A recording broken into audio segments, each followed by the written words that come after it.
Welcome to Comic Book Club. I'm Alex. I'm Justin. I'm Pete. And we are doing a special bonus emergency episode of Comic Book Club. The red phone went off. Emergency. It's the an red emergency. phone went off in my place, and I was like, oh shit, it's time for an emergency podcast. Book Club.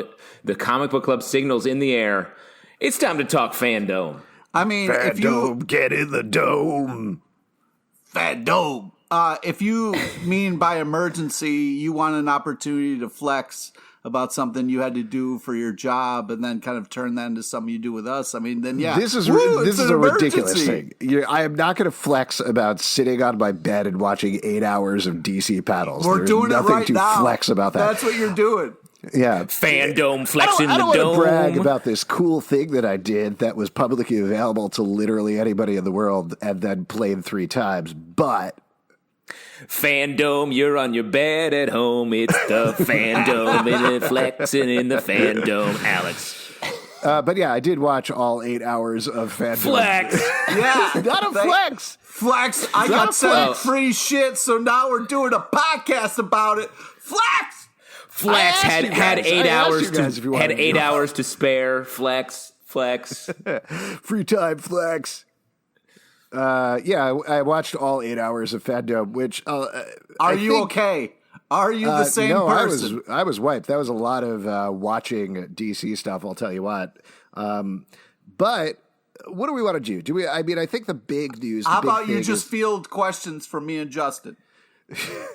Let me tell you what, if we're going to, do we want to talk about the Batman trailer? Because that was, I think, the big thing that came out of it, or do we want to generally talk about DC FanDome? We can see Pete and I consider this sort of an Alex Dome. Yeah. And we're in the Alex Dome, and so we want to just sit here on our beds and partake in Alex's digest. We're like little baby birds. You're the mama bird. You've eaten the FanDome, and we want you to spit little bits of the FanDome into our mouths. Yeah. Okay, so before I talk about every piece of news, I'll just go... Yes. Oh, God. Stop. Oh! Now it's time to talk Wonder Woman. That was too graphic. Suicide Squad. Here come the wormies of information, as we always say. I tell you what, though, the kind of gun, talking about Suicide Squad really got me pumped for Suicide Squad. Seeing him, talk excitedly about this movie. I was like, man, Marvel fucked up, and he got to do a Suicide Squad movie, and it looks like he had a fucking blast, and he'll probably get offered to do another one because it looks amazing. Well, overall, to take a broad view about the FanDome thing and then get back to Suicide Squad, it was ridiculously impressive. There was a large part of me that thought it was going to be a disaster, that the stream was going to crash. I don't know what they were going to talk about for 8 hours. They downsized it from being 6 islands with virtual content and hundreds of hours of panels going on at the same time to, quote unquote, just 8 hours of panels that were streaming 3 times. But it was super entertaining for the entire 8 hours. They alternated it between... I almost think the first 3 panels were a good example of what they were going for, and they really set it up nicely, where the first panel was Wonder Woman 1984. Yeah. They did it very differently from a regular Zoom panel. I think we've all gotten kind of sick of the format of just a bunch of boxes and that's it. So instead, they have the host clearly green screened in, standing on this virtual environment, and they put the cast up in the background, super huge, so it looked like they were almost addressing, not as creepy, but the Council on Krypton, when they had that thing. That's what it kind of felt like, but in a fun and chipper way.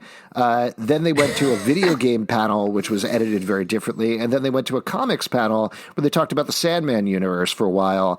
And they all had their different paces. They all were very interesting, and they all brought it in to the point that Pete was making. A lot of excitement and a lot of fan interaction, pre-taped stuff, but fans asking questions, the stars looking at cosplay and fan art throughout. And it almost felt like the closest you can come virtually, mind you, with this, with like walking around the con floor where you feel those different paces of, you're in the movie section now, and it's big and exciting, and they're giving away posters and fans are screaming. And then you go over to the video game thing, and it's just like loud, crunching noise and bright, shining lights. And then you go over to the comic section, and it's like, it's very slow and calm, and we're talking about comics now. FanDome couldn't believe it worked. I really can't. And other than like two... I mean, Justin, you produce shows. You know how difficult it is to produce. You're a line producer. Yep. Nope. Yes. Nope. But Alex, you know how difficult it is to right produce, for a change. Pete wrong. Like half an hour, 45 minutes, an hour. The fact that they produced an 8-hour long show that, other than like, I noticed split seconds of blackness when they were cutting from one thing to another twice. Yeah, that's not easy to do, especially in COVID times. Like, yeah. Not even just the actual act of getting people to talk in their own places, but just coordinating that technology and making sure everyone's Wi-Fi works is a fucking nightmare. Yeah. So the fact that they, even on a technical level, on a production level, that they pulled it off was super impressive. But the reason I started to go on this rant based off of Pete is like, for the most part, across the board, you just got such excitement from the filmmakers and the actors about everything they're doing. And I know they're paid to do that, but particularly like James Gunn, you can't fake that. Towards the end of the day, the way that Matt Reeves talked about the Batman before they showed off the trailer, it was just like, he was just going off at top speed about the continuity and the depth of like the comics and Gotham City and their take on the movie. And everything was just really, really super impressive and engaging and thoughtful, with like one exception. There was one panel that didn't work, but other than that, across the board, you could just really get that excitement on everything from the movie panels to there was a surprise milestone panel, and that was just filled with so much love for the milestone characters and the continuity and the comics. It was great. It was great to watch. I was beyond impressed. I saw Sanford Green tweeting about that, and I got excited about it. That's pretty cool.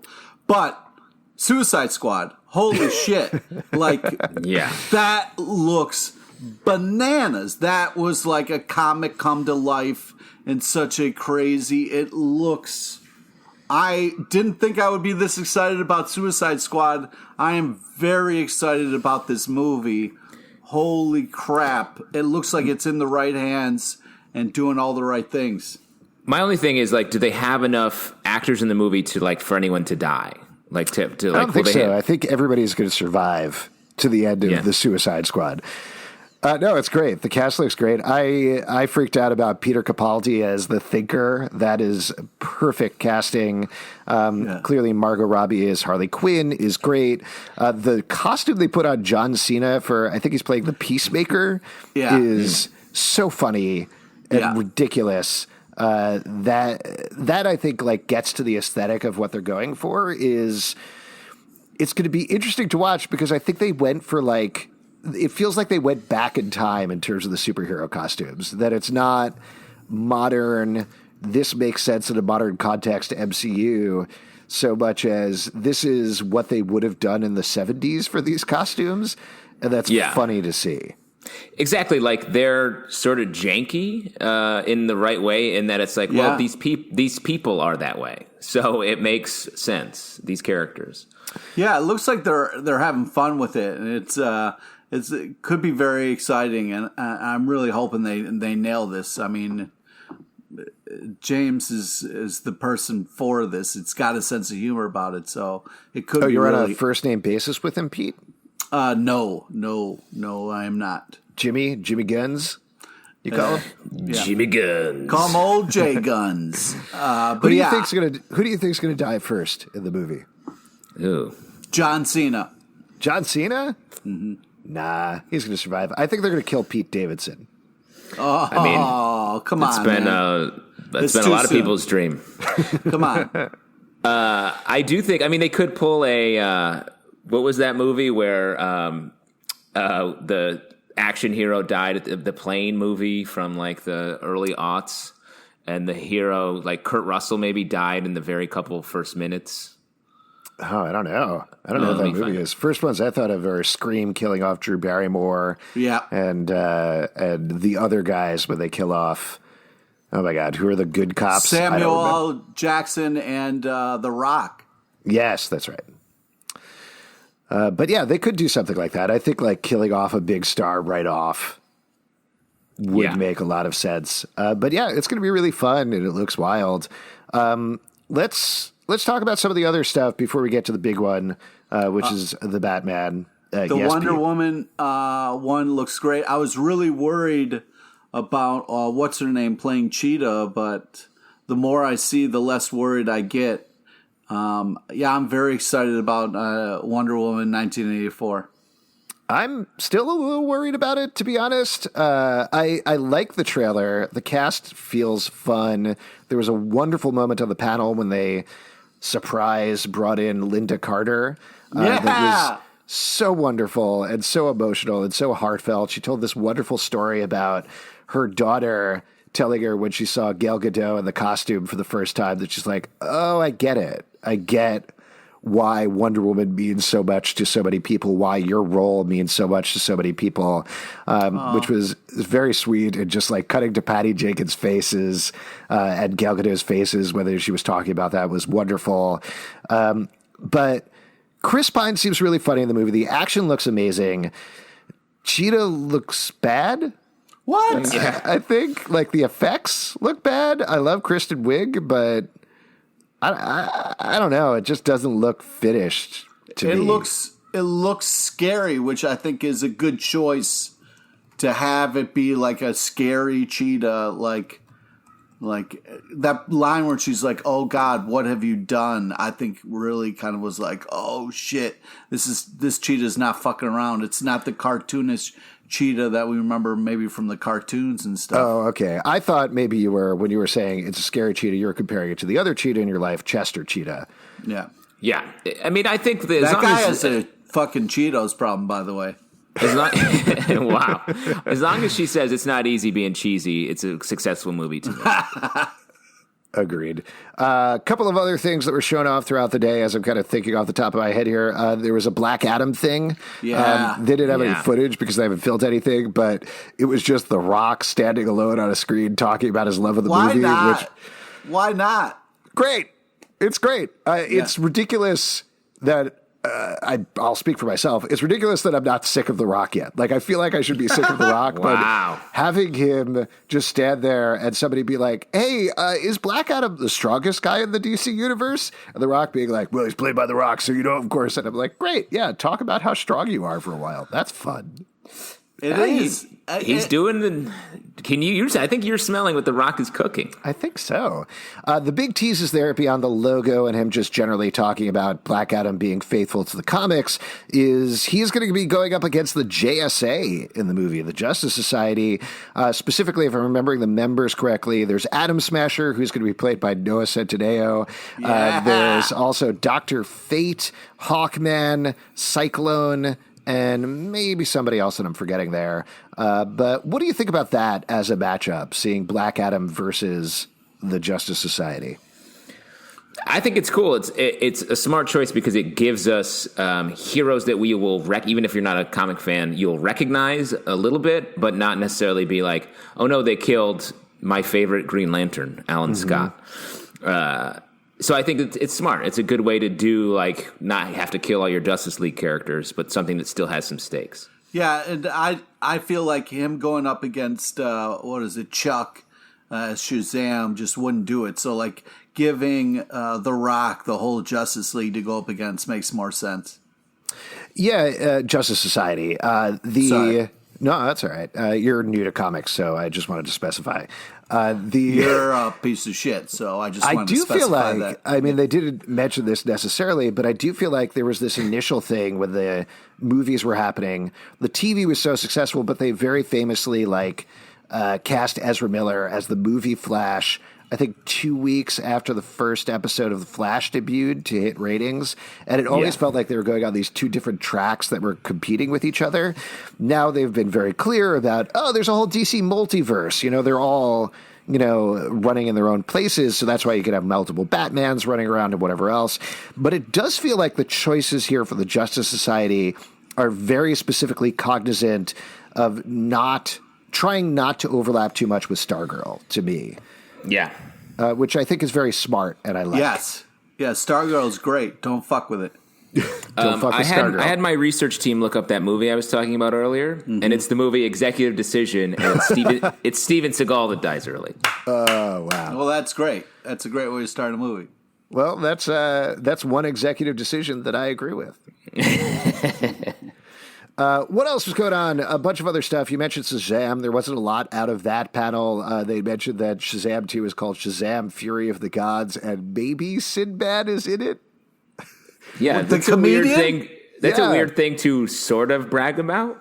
It was unclear whether he was actually in it or not because they didn't have any real news to plug during the panel. So instead, Sinbad broke into their Zoom group chat and said, yeah, I was in the first Shazam, of course. And then they had the whole Mandela effect thing of Shazam versus Kazam, the Genie movie that I think he was in.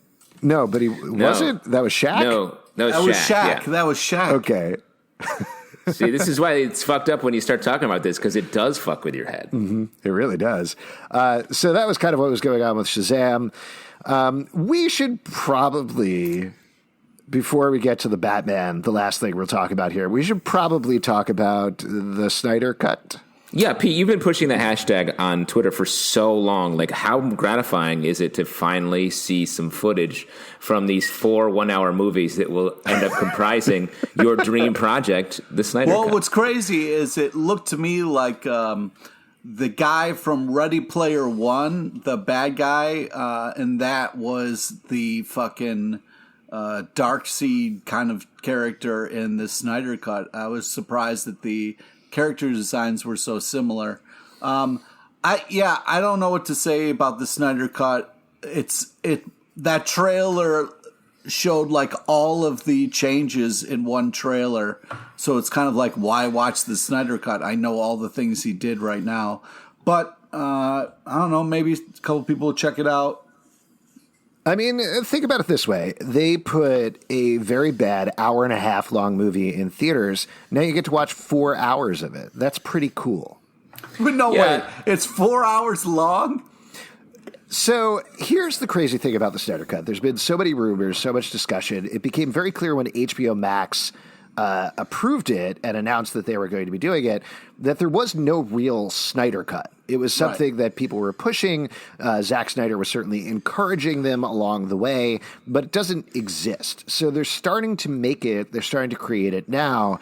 And though there hasn't been a ton of reporting about it, apparently what's been happening in the background is they've been taking whatever raw footage, rough footage, animatics, etc. that they have, and putting that together and trying to cobble together something that will eventually become what we're calling the Snyder Cut of Justice League. That's going to cost, at the ground level, $30 million. The head of HBO Max gave a quote that was like, I wish it was only $30 million. But what they're doing right now is they've been in an editing bay to spruce up this footage, change digital effects, do things like sub out Steppenwolf, everybody's favorite villain, for Darkseid, everybody's second favorite villain, in some of the footage, and then put together on some of the stuff that was cut out or deleted or unfinished, like Black Suit Superman, or most of the Flash and Cyborg's plotline, which were completely missing for the movie. But they're going to have to, I cannot imagine they could do this without reshooting stuff, creating new stuff. It's not going to hold together as a story without that. But what they've promised is that it's going to be 4 one-hour episodes that are broadcast on HBO Max, followed by a cut that puts it together as a whole seamless movie that's going to go up after that. And then they're also going to figure out a way to do it internationally as well, wherever you don't get HBO Max, which is internationally. Now this is insane, because if this does well, then anyone who makes a shitty movie can be like, well, you got to see my cut, and then turn around. That's already happening. David Ayer is already pushing for his David Ayer cut of Suicide Squad, which nobody wants. Wow. I mean, that's the thing is like for anyone to be like, yes, finally, I get to see the cut that Zack always wanted to do, a 4-hour cobbled together version involving a ton of reshoots and a bunch of new CGI that's being added separately. Here's the analogy that I think is perhaps best. It's like the initial movie was a sculpture out of cheese. They make like a Wisconsin-based cheese sculpture. All right. And then at the great. end of it, they were So far, like, I'm in. so far you're in. I love cheese. At the end of it, they're like, oh, shit, this sculpture sucks. It's made out of cheese. What do we do? And someone was like, well, what if we took all this cheese that's left over on the ground and is dirty and we just taped it back onto the sculpture and see if we can make something out of that? And that's what we're going to get, is a big pile of old cheese. I mean, I think just to continue with your metaphor, it's more like there was somebody making a Wisconsin cheese sculpture, wasn't able to finish it. Somebody came in and was like, I think you were making a dog. I'm going to just keep carving that, even though they were probably making a cat, but it's not 100% clear because they only got about like half to 75% finished. And then everybody looked at that and was like, what is this horrible dog cat monstrosity made out of cheese? And then years later, the original person who was making the cat was like, you know what?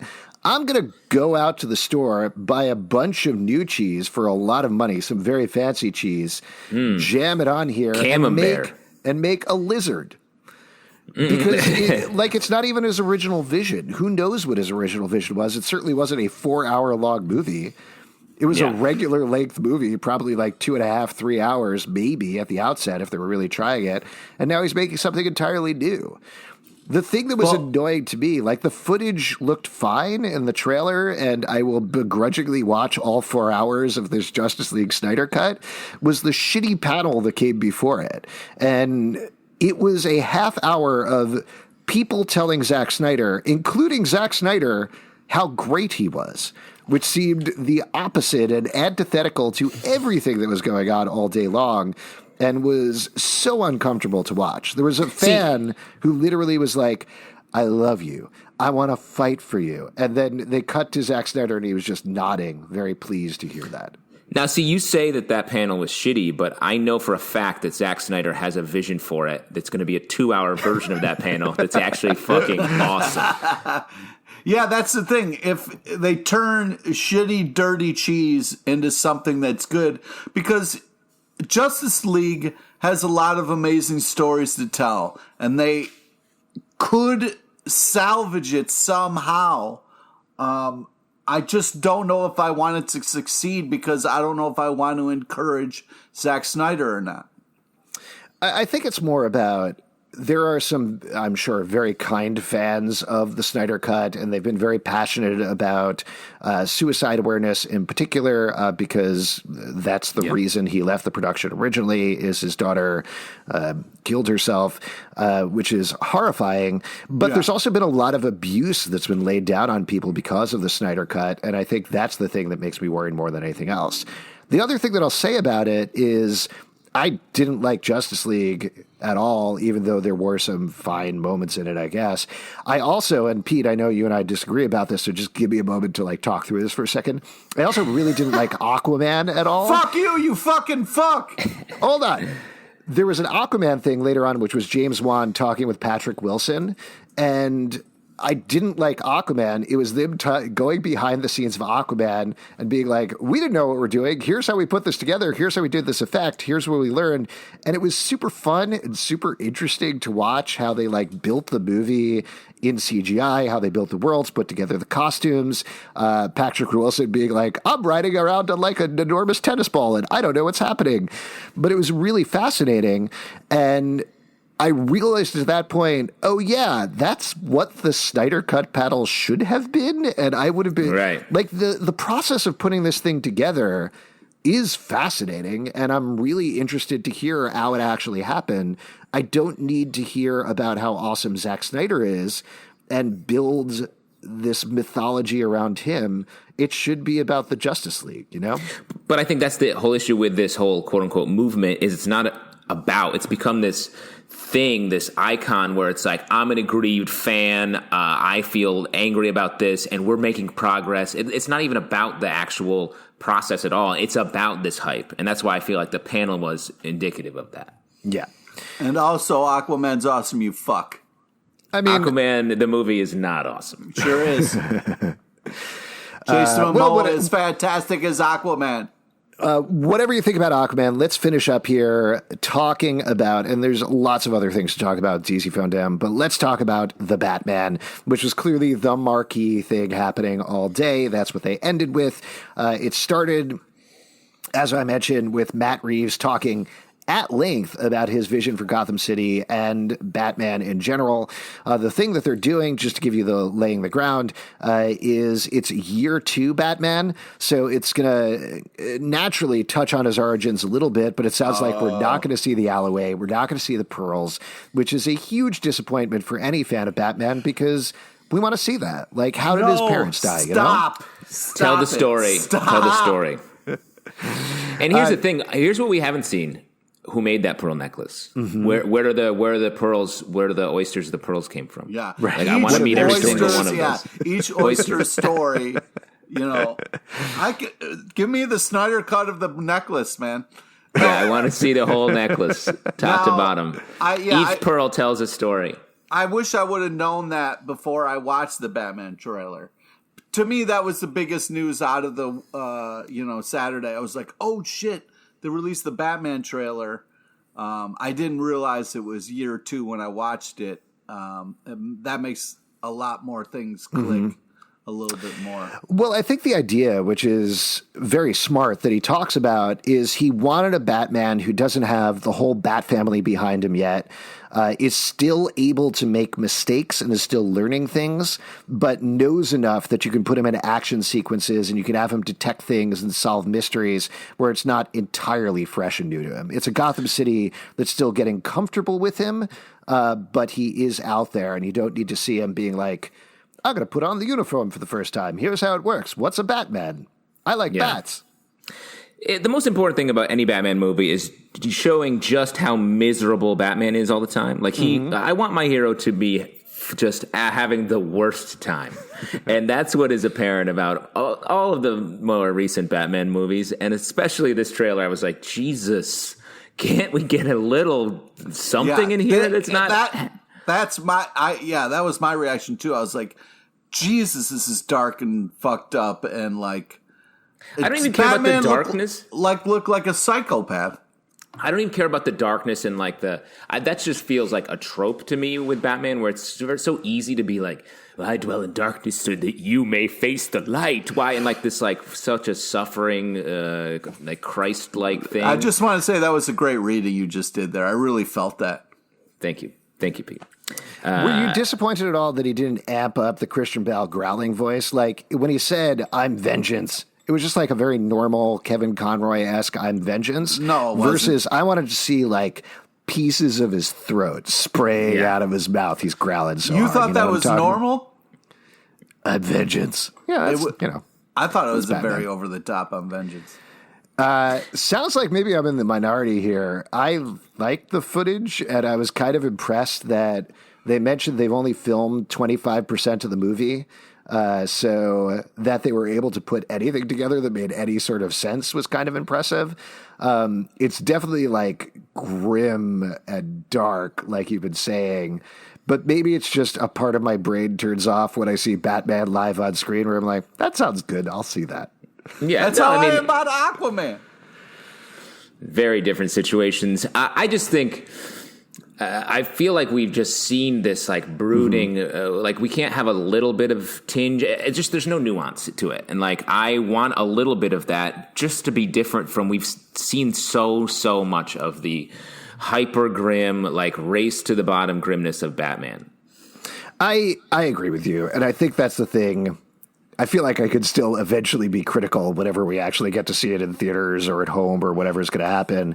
But there's also a part of like, there's that shot where Batman is beating up the thug and it just hangs on him as he punches him over and over again. I was like, who is this guy? This guy's a psychopath. He's a psychopath, but just on a level of being an action sequence shot, I thought was so impressive because normally you see they're cutting, like they're very purposely cutting away from the costume because they're going to the stuntman. So you get like a flurry of punches, but holding still on that shot and just holding on it and holding on it. I said, "Oh shit," out loud when it kept going, you know? Yeah. No, I don't know who that is. That's not a Batman that I want to see. A psycho who's beating the shit out of somebody more. But don't you want to see a psycho who has to learn not to be a psycho? I guess that's what they're going for, but that's not something that I signed up for. You wouldn't like that? Like if there was a hero who started as like a vigilante murderer and then had to slowly learn not to kill, that wouldn't be in your wheelhouse, Pete? Nope. Well, what if like they used, instead of batarangs... Let me stop you right there and say what if they used arrows, Pete? What would you think of that? Would you enjoy watching that over the course of 8 seasons? Pete? Interesting. Pete doesn't like Arrow. The final Arrow corner. Boo. Wow. Thus closing the door on the Arrow corner. Yeah. So you guys, you're not into the Batman, is your I mean, point. to your point, like the footage does look good, and Robert Pattinson does look good as Batman. Has that sort of brooding, young, and it's nice to see like a younger Batman again who actually feels younger, as opposed to an older man playing a younger version of Bruce Wayne. So there's some good things about it. It strikes me so much that like there's just such a push to be like, this hero you love hates his life. Enjoy.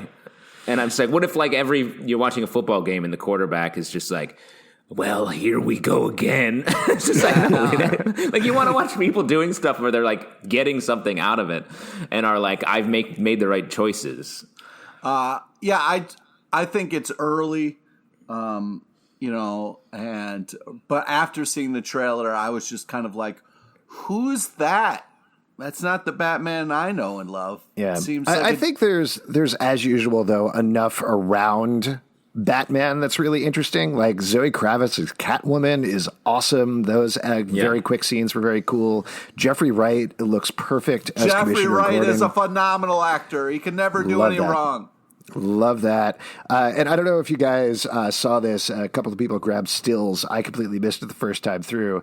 But Colin Farrell is playing the Penguin under a pound of makeup, so much so that he looks like Richard Kind, which is wild. He's like Tom Cruise in Tropic Thunder. Yeah. I also like the fact, and this is very early going, but the Riddler being the villain and having riddles that are actual riddles and not like, here's a riddle for you, Batman. What walks on 4 legs in the morning? And that's basically the level that they're working at, which I think is neat. I'm excited. One other detail that I think I was like, all right, fine, I'm sold. That was a good call out. Was when Matt Reeves was asked what Batman comics inspired him, he specifically called out Darwin Cook's Batman Ego. Just like, that's weird. So specific. And just on a comic book level, I was like, all right, fine. Geek card approved. I get it. That's fine. Gonna have to reread that. Yeah. First I tick, then I talk. If you'll find me, I'm a good luck Batman. Nice. All right, folks. That's it for our DC FanDome special episode. We'll see you at our regular Bat Time, Bat Place Tuesday night at 7 p.m. for our live show on Crowdcast and YouTube. As usual, you can support us at patreon.com/comicbookclub. Also, comicbookclublive.com for this podcast and many more. iTunes, Android, Spotify, Stitcher, or the app of your choice. Follow us on Twitter at comicbooklive. Until next time, we'll see you in the Dome. Welcome to the Dome. The Dome is over. The Dome's over. Please leave the Dome.